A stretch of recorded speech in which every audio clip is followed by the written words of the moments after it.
Yusei Kikuchi's strikeout rate has decreased this season, and his walk rate, well, it's increased this season, and it's led to a lot of shorter outings and a lot of pitches thrown. So would his start against the Reds last night produce similar results?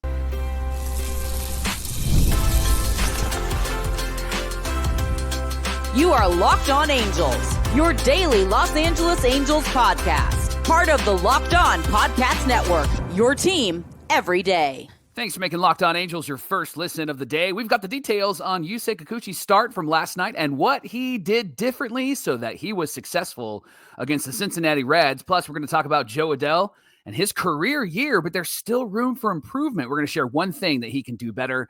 And we've got two important Taylor Ward stats for you, and we're going to discuss what the future could possibly be and should possibly be for Taylor Ward and our Halos. But before we get there, let's talk about our sponsor, 5 Hour Energy. You have a chance to win a dream golf trip for two. Visit 5hewin.com for full rules and entry. No purchase necessary. Excludes the Masters tournament, and it ends October 31st. 2025. Thanks for being here for this episode of Locked On Angels, where it's your team every day. You've got the Frisch Brothers here with you, aka the Super Halo Bros. My name is John, and that's my brother Mike. And my name is Mike, and that's my brother John. Don't have ice cream before you got a podcast. Hey, check us out wherever you listen to podcasts, on all podcast platforms. If you're watching or listening, get in on the conversation here on YouTube, where we have the comment section. You can jump in there, tag us on social media, or DM us at Locked On Angels on Twitter, at Super Halo Bros on Twitter and Instagram, with your thoughts on today's discussions. And come bowling with us at the second annual Logan O'Hoppe All-Star Bowl, Sunday, September 7th from 5 p.m. to 8:30 in Fountain Valley. We're helping raise support for the YMCA of Orange County. You can get your tickets by clicking the link in the episode description. Make sure you use the promo code Halo Bros, all one word. Comment below. Let us know if you're joining us for the O'Hoppe All-Star Bowl. We would love to know that you're going to come bowling with us on Sunday, September 7th. John, we've got 4 takeaways from last night's game, so grab a celebratory bowl of ice cream and let's go. The Angels won after the podcast. Yeah. The Angels won 2-1. John, they break a 10-game losing streak to the Reds, and our first takeaway is the guy that helped them get there. Yusei Kikuchi was magnificent last night against the Reds. Now, he entered the game with a lower K rate than last year, 24% to 32% last year, and a higher walk rate than last year, 10% this year and 6% last year. But Wednesday night, he kind of looked like his old self again. He had 4 strikeouts, which obviously isn't a lot, but here's the big number, John. 0 walks in this start last night. And he had his first 1-2-3 first inning since July 19th against the Phillies. So it's been exactly a month. He had 27 pitches through the first 2 innings, his lowest pitch count through 2 innings since June. And he had 50 pitches through 4 innings. That's the first time he's done that in a home start since 2023. John, 35 foul balls in his last start when he was facing the A's through 4 innings. That drove his pitch count up, and you could tell it was exhausting him. In fact, Travis d'Arnaud said it was frustrating because they weren't missing pitches, but they weren't straightening them out either. And last night, John, he only allowed 10 foul balls through just 88 pitches in this start. And so, Johnny, tell us a little bit, what was different for Yusei Kikuchi in this start last night? Yeah, his slider usage changed in this start. He was throwing it 35% of the time before today, but last night threw it just 8% of the time. Mike, it was only 7 pitches out of the 88. Threw his fastball 39% of the time and his changeup 42% of the time. Felt like he really changed up the game plan, and it worked. His only blemish came in the top of the third. He allowed a leadoff double to Ke'Bryan Hayes. Then he got the next 2 outs, and Marte singled to center field, and Hayes was able to score on the only run Kikuchi allowed in this 2-1 Angels victory. He got into some trouble in the 6th inning, had runners on first and second with no outs. Kikuchi got Ellie De La Cruz to line out to left. Ward had to dive for the ball and actually chose to dive this time, and he got it, so props to him. Kikuchi got Andujar to ground into a force out for the second out and got Austin Hayes to ground out to third. A strong effort by Yusei Kikuchi to get out of this inning. And all told, 7 innings for Kikuchi. First Angel starter to do that in August. Much needed to give this bullpen a rest because he left the game tied at 1. And that led to the Angels scoring 2 to finish this game. And it was just enough, wasn't it, Mike? Yeah, that's our second takeaway. They scored 2 runs, just enough. The first run was a Yoan Moncada home run. His 9th of the season, came in the bottom of the 4th. And then the second time that the Angels scored happened in the bottom of the 8th inning. Bryce Teodosio tries for a bunt single, which I loved. And then replay showed that the ball actually hit him, so it did go foul. The very next swing, John, he doubles down the left field line. That real quick, straight swing, and just knocks it down the left field line. Love that. The Reds were ready to challenge the foul ball call on the line. However, it was off his body, so that's what made it foul. But I tagged Jeff Carr from Locked On Reds and said, maybe you should give us that bunt single, Jeff. Huh? What do you think? Love that. And then very next pitch, Teodosio, second base, moves to third because it was a wild pitch. And then after a Peraza ground out and Teodosio didn't score, Rengifo bloops a little single to left field. Infield's drawn in, so it probably would have just been an easy out, but it got over the third baseman's head. It hit the edge of the outfield grass and the dirt, and Teodosio scored, gave the Angels the victory 2-1. Yeah. Third takeaway is a bit of a bummer. Adell and Neto were hit in the same spot on the hand last night, more of the wrist area. For Adell, it happened in the bottom of the second, and for Neto, it happened in the bottom of the third. This happened while they were interviewing Shonowell, who had the day off, and Nolan said, getting hit is a plus because it gets the guys on base. Love that mentality, but I don't love the result, Mike. Because while Neto and Adell stayed into the game, Neto hit a foul ball and immediately shook his hand. You could tell he was uncomfortable. He was removed from the game after grounding out. Oswald Peraza did take over for Neto at shortstop. It was announced as left wrist soreness for Neto. They got an off day today. Hopefully he can be back in that lineup on Friday when the Cubs come to town. Cubs are getting hot, by the way, so that's going to be a tough series. But, maybe they'll play up again like they always do. But, yeah, Neto certainly coming out of the game, not encouraging, and it seemed like his hit by pitch was worse in that case than it was for Jo Adell, who didn't have a great night either. Yeah. So it just kind of makes you wonder if they were both feeling the effects of that.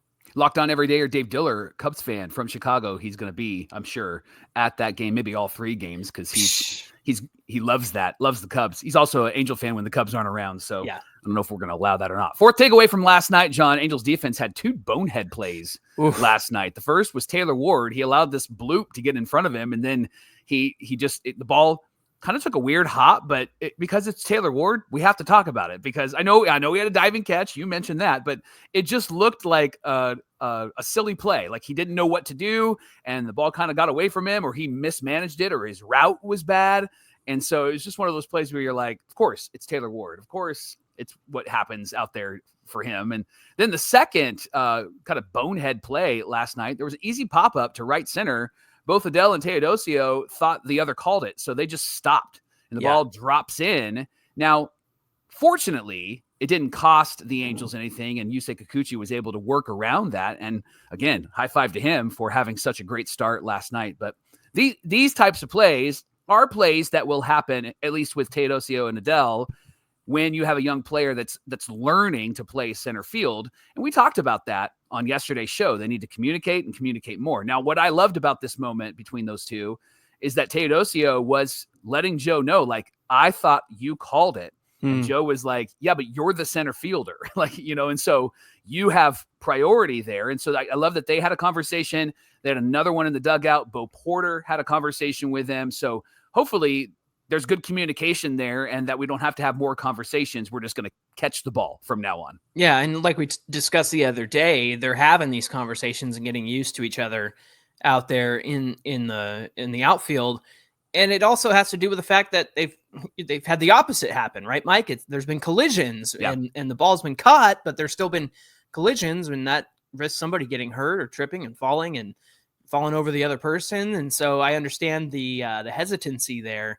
But later on, Jo Adell, you could very clearly see his hand out, like, I got this, I'm taking care of it. And so that was good to see. It seemed like they improved from that. Interesting note, Mike, I was looking at Yusei Kikuchi, and remember, the slider is what changed last year with him, with the Astros. From moving from the Blue Jays to the Astros, they really got him to improve that slider. And it's still been a good pitch for him this season, but the pitch that's doing most of the work in terms of actual batting average against it and expected batting average, also the swing and miss on it and the put away pitch that he's using the most, it's the curveball. And so we did see that get used a little bit more in last night's game as well. So it's going to be interesting to see how Yusei Kikuchi moves forward here. You're going to bring up Jeff Fletcher's article about what Yusei did to pitch more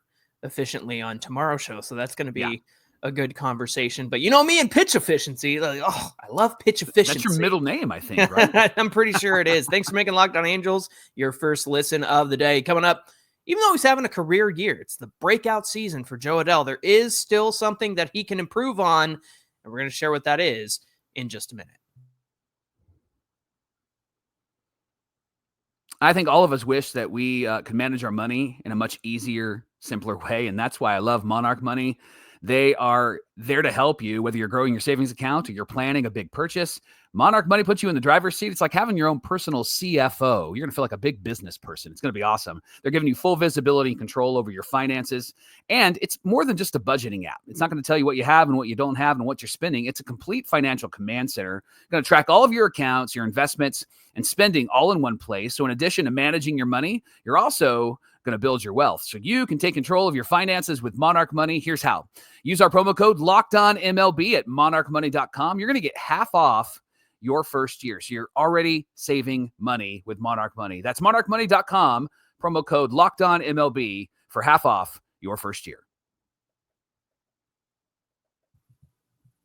This is the Locked On Podcast Network, where it's your team every day. Thanks for making Locked On Angels your first listen of the day. Now, Jo Adell got off to a slow start this season. In April, he slashed 175, had a 214 on base, a 300 slugging.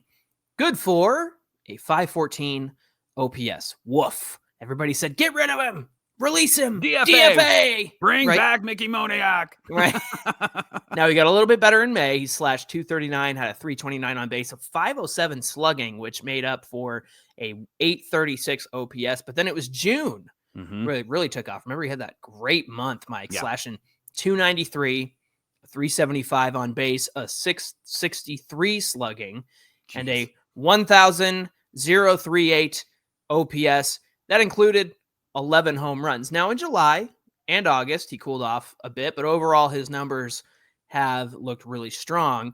We had a good discussion on Locked On Angels about why he was having some issues through the month of July and August, what he'd done well in June versus July and into August. But this really is the breakout year for Jo Adell. But even with all the positives, there is still some work to do. And Adell has also struck out nearly 4 times as much as he's walked, including 22 strikeouts and just 1 walk entering last night's game. So Adell said part of the problem is he's been swinging at too many 3-2 pitches that are out of the strike zone. What did he have to say on that, Mike? He said overall, the quality of at-bats have been better, but those pitches out of the zone, they just need to be left alone. And you saw him chase some of those last night. He said, I just need to do a better job there. Now, Adell's chase rate entering last night, John, was almost 30%, 29.8% this season. Now, league average isn't too far behind that, 27.8%. Ray Montgomery said that recognizing those borderline balls and strikes in situations is something that Jo Adell can improve on. He said, we spend a lot of time talking about different things like that. When you're going through stretches where you don't feel good, you're more apt to chase, according to Montgomery. He said the beauty of Joe and the curse of Joe is at times he's improved this significantly, and then there's going to be some times where he's just not good. He's kind of been an all or nothing type of guy, and Jo Adell needs to correct that, because if he does, we've seen what he can do in long stretches, long periods of time. And it's not like he's had a really bad July or a really bad August. Just compared to June, it doesn't look good. But he's had 2 really good months after June, maybe more of who he really is. So here's a question for you, you Jo Adell apologist. Is Jo Adell this season peak Jo Adell, or are we going to see an even better version of Joe next season? If you rewind the tape and you go back to the beginning of this season, I was really in on Jo Adell for a couple of things. One of those things, and this also came from Saris of The Athletic, was Jo Adell can be the type of guy who, Chris Davis style, Joey Gallo style, where you're afraid to pitch to him in the strike zone because the quality of contact that Jo Adell puts on pitches and swings the bat with is electric. All the numbers say so, all the metrics say so. And here's the thing, you're only going to get pitches in the zone if you refuse to chase, right? And so I think that for him to notice that this needs to be an improvement on his chase rate and is something that he can improve upon, if he can work that out, I really think that he can do damage in the strike zone. Now, he did swing through an 89-mile-an-hour pitch last night that I think just fooled him in the moment. That was right there in the middle of the zone. I went, oh, he would have crushed that if he had just timed it right. But Mike, that's a better problem to have, of getting fooled by differences of speeds in the strike zone versus going fishing for stuff out of the strike zone. The other thing I want to bring up is, how many times have we seen the Angels in 3-2 counts guess correctly, get the call right, but they get rung up by the umpire, right? Yeah. And for some reason, you can't watch every game every single day. But the thing is, early on in the season, it seemed like the Angels were not fouling off those pitches. And you and I were frustrated about that. Even if they were correct, it was like, well, that ump's not going to give it to you, so you got to make the adjustment. So if he didn't give it to you the first time through, you're going to have to foul that off the second time through. So part of what I think is going to influence Jo Adell next year is the challenge system, the automated balls and strikes, where it's not fully automatic, but you have the ability to challenge that 3-2 call. I think it lends itself to benefiting the Angels because Nolan Shonowell's had a good eye up there. At times, Zach Neto has had a good eye up there. Jo Adell has even had a good eye up there. We saw Rengifo get rung up on the last pitch of the night against the Reds 2 nights ago. That was clearly a ball, and it was called strike 3. So I think that is something that maybe we haven't even considered in this conversation, is the fact that the Angels have pretty good eyes up there, but none of those calls have gone their way for the most part this season. So I think the challenge system is going to add a whole new layer. And I think it's also going to help Jo Adell take more walks and see more pitches in the zone. So I think that he can improve. What about you? I agree. I think with Jo Adell, if he can be a bit more patient at the plate and take more walks, I think that you're going to see his batting average rise. And I think what we have right now is obviously a Jo Adell breakout season. I think maybe we're kind of at peak Jo Adell, and we could see this version of Jo Adell for the next couple of seasons. I don't know if it gets better than this. If it does, man, sign me up. I'm all in. I'll eat crow. I'll jump on board. You're not invited if it gets better. I'll run behind the caboose. How about that? And I would love to see this. I also think that if he continues in this trajectory, I think you still got to keep him right where he's at in the lineup. I like Jo Adell at number 5. I don't know if I would move him to like 3 or move him to like cleanup. Obviously, it depends on who else they have in this lineup. But I really like him in that number 5 spot. You and I argued earlier this season about Logan O'Hoppe and where he really thrives and where he does well. And it was like 5 and number 6. And when they're put in their regular spots, they just seem to be really comfortable there. And Joe seems to be really comfortable there. Plus, I think he's a really great protection plan for a Taylor Ward, right? Just like Mike Trout, even though he's scuffling, he's got protection for Nolan Shonowell and potentially even Zach Neto. And so they're pitching around him as if he's still this incredible player, and he's got a couple of hits the last couple of games. So that's great. I think that Jo Adell has a big influence on a Taylor Ward and what he's doing this season, especially when he got really, really hot. What I love about Joe is that he has that ability to jump the count and hit a home run. He also has that ability to be patient. I would love to see him turn the volume up on his patience and then make contact. If he can cut down on the strikeouts and maybe get more, and then I know it's still an out, but like more ground outs. I think that productive out could potentially move some runners around. Yeah. And you're making contact. And that's the biggest thing I would love to see from Jo Adell, because when he uses the whole field, that's when we start to see, I think, peak Jo Adell. Yeah, when you say use the whole field too, a lot of the pitches that he's chasing, or down and away. That's the cold spot in the strike zone Yeah. for him, right? But if it's a borderline thing and it's a 3-2 count and you think, well, I can't take this because it's going to be called strike 3, even though it probably should be ball 4. Yeah, put the bat head on that ball and use the other side of the field. Go the right way, right? And we've talked about this since last year when Ron Washington spoke about Adell and Moniak just making contact, because using the whole field, those guys don't have to swing that hard in order to put the ball in play and for that ball to fall in somewhere. It reminds me of Logan O'Hoppe. When Logan O'Hoppe is on, he's hitting stuff the other way, right? Yeah. And what we've seen from him is chasing stuff down and away, chasing stuff below the zone, trying to yank it, trying to pull it, trying to hit one out. And I think the best case for him is to go the other way. How many great hits have we seen from O'Hoppe into the right center gap, right? And so he's got productive hitting in those situations. So going back to Jo Adell, I think that it makes a lot of sense for him to try to go the other way, use the whole field, as has been kind of drilled into him since Ron Washington got there, and probably is continuing to happen. But again, I think that if he can just make some contact, whether it's a productive out or it does bloop in a la the Cincinnati Reds and everything that they were doing right in this series, I think that can go a long way for Jo Adell. So I expect him to really improve coming into next year.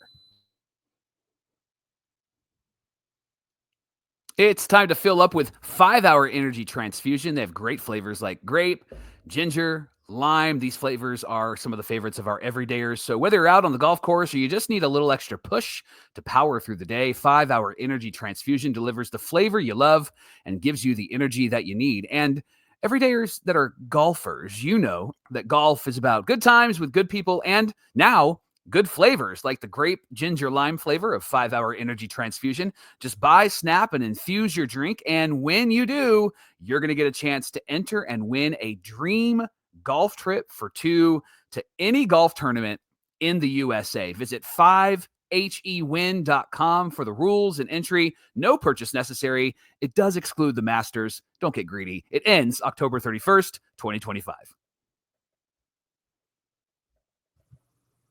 Big question, Michael. Do RBIs mean anything anymore? Do they even matter anymore?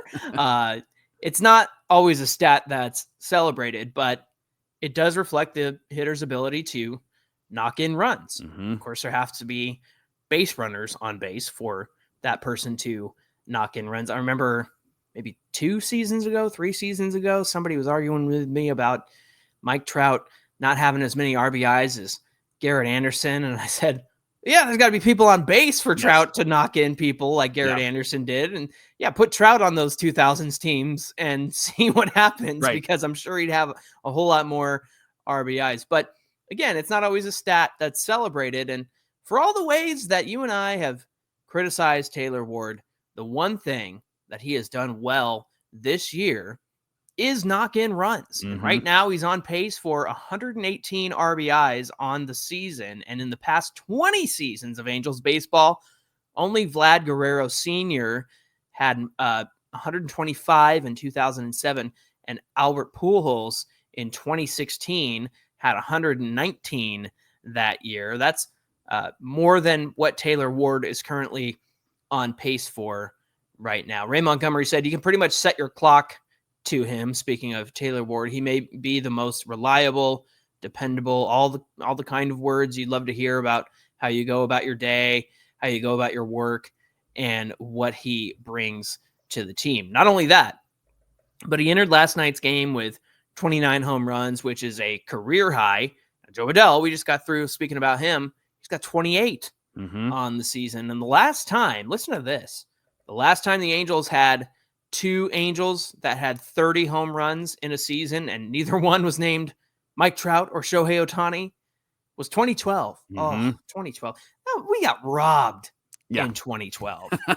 Mark Trumbo had 32. Albert Pujols had 30. And Trout also had 30 home runs that season as well. But to not name a Trout or Ohtani, it was Trumbo and Pujols all the way back to 2012. So, with all that being said, what do you think Ward's future is with the Halos? And what do you think his future should be with the Halos? What do you say? Couple thoughts. First of all, I love RBIs because my favorite NES game was RBI Baseball. Dun, dun, dun, dun, dun, dun. That's such a fun game. Two, I've always loved looking at the stats growing up in the 90s and seeing RBIs. And I distinctly remember always being frustrated because the Texas Rangers had Juan Gonzalez and Ivan Rodriguez and Rafi Palmeiro, right? And I remember Juan Gonzalez had 141 year, 151 year, right? And I'm like looking at our lineup going, Gary Gaetti, right? Like we didn't have anything. When it comes to Taylor Ward, John, what would be his future with the Angels? What do I think right now? I think he's going to be with us next season. I think there's no question about that. They're going to go through arbitration. They're going to give him a good deal. He'll probably get 10, maybe 15 million. He was 8 million this year. You and I were surprised at that, but I think it'll actually jump up. He'll still be probably the cheapest left fielder who's productive than maybe anybody in baseball. It's why the Angels are going to keep him and why the Angels would not trade him in the offseason. What should happen? I would love the Angels to explore a trade opportunity with Taylor Ward.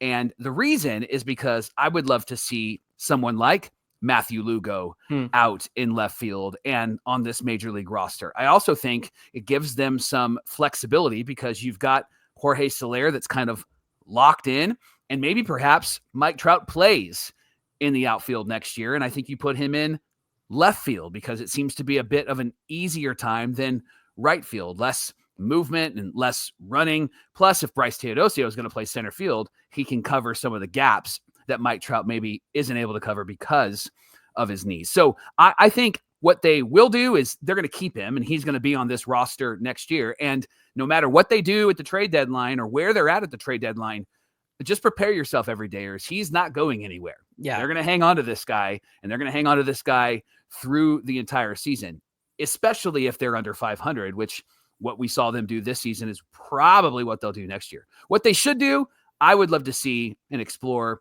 what they could get for Taylor Ward. He could slot in on some of these really good teams in left field, in the outfield, perhaps even be a DH and be a guy on that team that can stretch a lineup. And I think that in the offseason, trying to get a couple of really great, almost ready now prospects is a little bit more difficult because teams aren't as desperate as they are at the trade deadline. Right. So I think that they should try to move him either this offseason or maybe try to move him at the deadline. What they will do is they're going to keep him on their team and he's going to be playing left field next year. Yeah, exactly. And I think that it would be worth exploring the value that he has in this season to see what kind of starting pitching you might be able to get back because, coming into next year, we really have Jose Soriano and probably Reed Detmers.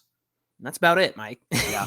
In terms of guys that you can really lock in for the starting rotation. Now, that's not to say they won't try George Clausen or Sam Aldeguerri. They'll have Yusei Kikuchi, of course, right? Oh, I'm sorry. Yes, and Yusei Kikuchi. But again, that's 3 out of 5, right? And they're still trying to let Caden Dana cook. They're still trying to let Clausen and Aldeguerri cook. And, who knows if we'll see Tyler Bremner as part of that conversation coming into next year. But if you're going to bring anybody like that up, you want them to be your 5th starter, right? Yeah. And so if you have Kikuchi and Soriano and probably Detmers back in this rotation, you're going to need that 4th, and you might be able to get yourself a nice 2 for the value of Taylor Ward. Now, it's got to be somebody who's on an expiring deal as well, or maybe a 2-year deal left over. But I think at the end of the day, it would be worth exploring that. Having said all that, I'm with you. I don't think they move him. I don't think they will move him. One thing I think they could do, Mike, is I know Ozuna, I think his contract is up with the Braves.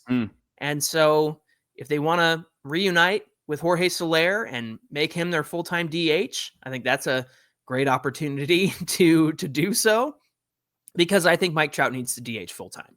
I think we're at that point, and maybe it happened more quickly than he would have liked. But at this point, I think that's got to be his full-time role now. I think that he needs to be the DH. I mean, good grief. We talked about it for 5 years with Shohei Ohtani on this team. Well, Trout's got a DH at some point, and if they re-sign Shohei, that clogs up the DH spot. Well, good. Okay, you didn't get Shohei back, and so it's time to use that DH spot for Mike Trout, right? And so I think that that's going to be part of the equation as well. So that kind of leaves Jo Adell and right again.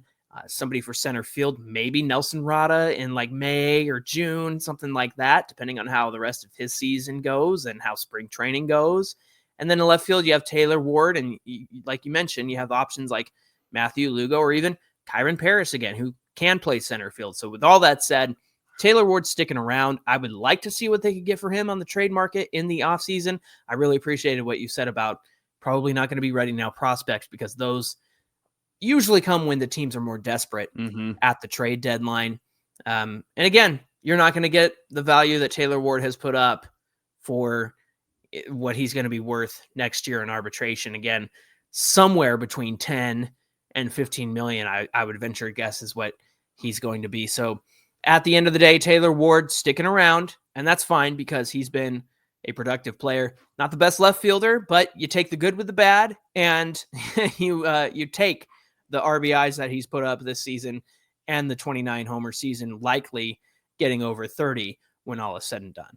Thanks for making Locked On Angels your first listen of the day. Make sure you're subscribed to Locked On Angels on YouTube so you don't miss all of this great Halo content, and become a smarter fan. And that includes the best postcast in the biz with Gavin Carlson, live after every game right here on the Locked On Podcast Network, where it's your team every day.